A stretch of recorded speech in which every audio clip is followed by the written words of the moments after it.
Our lesson for reflection today is called Lessons in Reconciliation. Excuse me. When there is anger or dissension between two groups, there must be a means by which these two groups are brought again to peace. To reconcile something means to cause them to coexist in harmony, to bring them back together, to rejoin.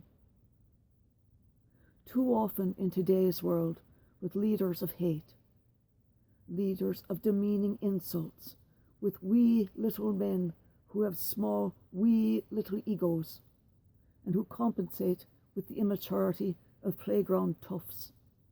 I'll get back at you for that, and you'll hurt so badly it will sting for centuries.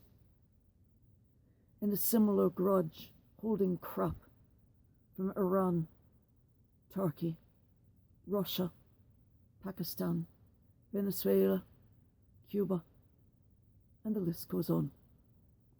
Please note, none of these leaders is ever a woman. Anything taken as a slight on their name or against their people's name brings out this absurd bantam cock strutting in the barnyard. But the bantam cock forgets he could become mother's choice for dinner when she's had enough of his crap. Imagine this stupid cock's behaviour if there was a true egress against their people. They'd not know what to do, for they're all feathers and no fluff, or all talk and no action. They'd just talk a bitter feud until they became someone else's dinner. On 11 July 1995, there was a pseudo-war going on in eastern former European Balkan states of Bosnia-Herzegovina. It wasn't truly a war. It was a series of ethnic murders on a grand scale by the Bosnian Serbs against any and all Muslims. But 11 July 1995 was the date of the greatest single mass murder and the single greatest atrocity against humanity since World War II.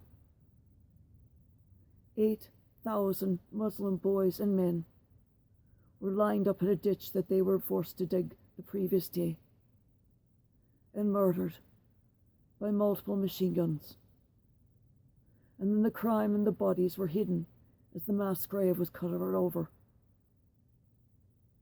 In addition, the 25,000 Muslim women and girls and infants of the area were force marched from the area and refused the right to return in a process called ethnic cleansing.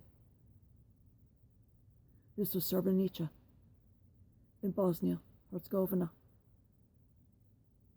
Please note, I do not pronounce it in the Serbian way, which is Bosnia-Herzegovina.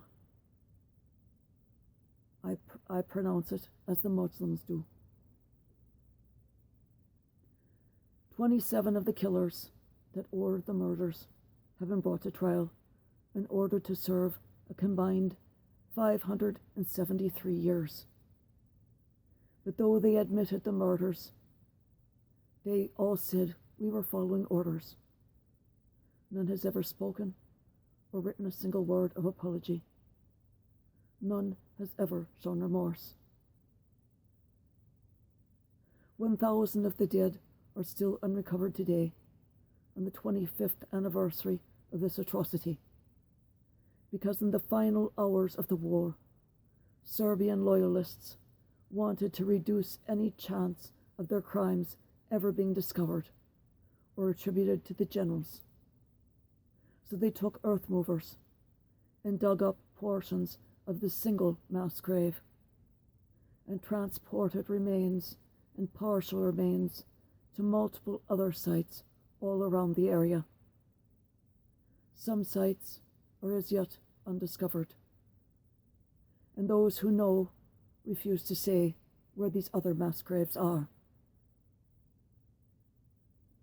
Despite the lack of apology, despite knowing where the families of the killers live, and where the other 450 culpable individuals live in the community today, right next door to those whose brothers, fathers, children that they helped kill that night or drove out the rest of the women and children. The Grand Mufti proudly notes now how there was never been a single act of vengeance against any of the perpetrators or their families. Reconciliation is necessary for us to live in this, our cities, our countries, and our world. If our communities can do it, every community can, he said.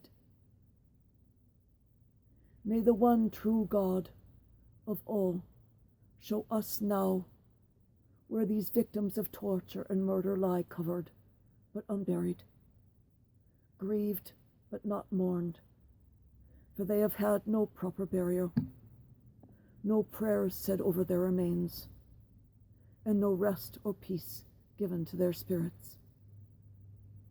Lord, show us their hiding spot, so we may answer their and their survivors' calls for help, so that this open, seeping wound of Srebrenica can finally be allowed to form new skin and start to heal.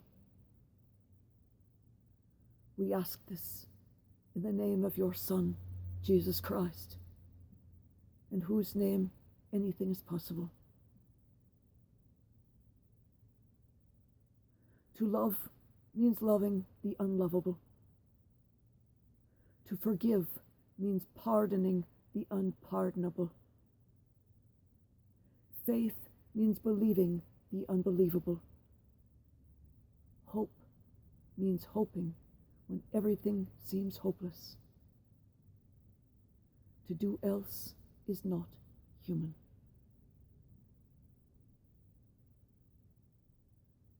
Peace be with you.